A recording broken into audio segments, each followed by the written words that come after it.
There's a new trend on Indian Twitter, hashtag boycott Hyundai, and it is exactly what it sounds like. Indian Twitter users are calling for a boycott of Hyundai cars. I'll tell you why.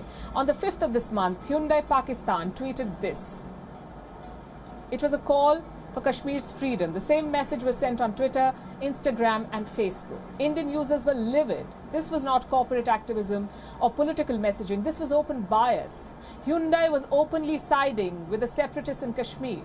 But why now? Because the 5th of February is observed as Kashmir Day, Kashmir Solidarity Day in Pakistan. It's actually a public holiday there. So Hyundai thought, why not cash in? Why not score some woke brownie points? Except Hyundai forgot their history. They waded into a controversy with no basic research, no understanding of the politics, no grasp of the background. They thought they saw an opportunity and they pounced. And frankly, I'm not surprised. Companies are desperate to be seen as politically active nowadays, and that's not a bad thing. Corporate responsibility is important, but equally important is picking the right causes. The conflict in Kashmir dates back to 1947. Hyundai's home country, South Korea, was formed 1 year later, and Hyundai, the motor company, was founded 20 years later. And I'm not saying that age is a factor here. I'm saying awareness is, and awareness comes from experience and research. In this case, Hyundai had neither. Once the pushback began on Twitter, Hyundai lost their nerve. The parent company released a clarification. This is what it says. The unsolicited social media post linking Hyundai Motor India is offending our unparalleled commitment and service to this great country. India is the second home to the Hyundai brand. All those words, but the most important one was missing. Sorry. Hyundai's statement was a clarification. It was not an apology. They need to take action against the people behind the social media post. And this is not just political advice, this is financial advice. Hyundai is the second most selling brand in India. Last month they sold more than 40,000 vehicles.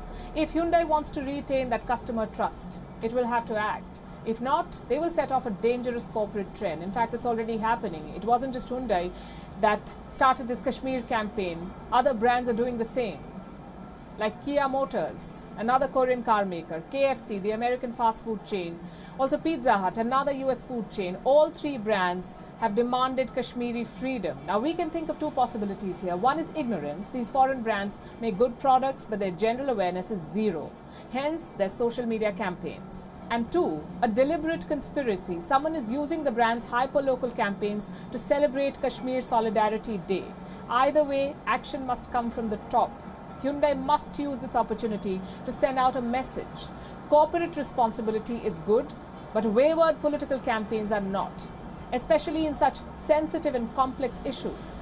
We saw another example of this last year. You might remember this. The Ben & Jerry row in Israel. The ice cream company decided to stop selling in the West Bank. Again, it's a case of half-baked activism.